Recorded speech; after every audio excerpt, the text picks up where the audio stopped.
64 pesos a day. Aba. Magandang araw mga kaibigan. Narito na naman tayo para sa isang minuto ng mainit na celebrity news update.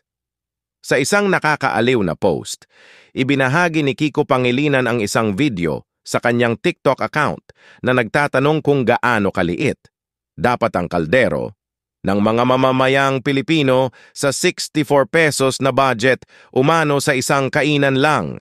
Marami ang natawa nang ipinakita ni Kiko ang maliit na kaldero at pabirong timanong kung ganong kaldero ba ang tinutukoy ng NEDA.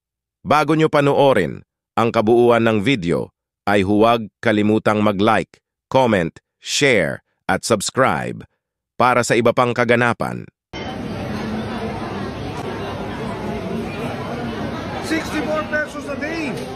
Aba. Sabi ng NEDA. NEDA, ito ba yun?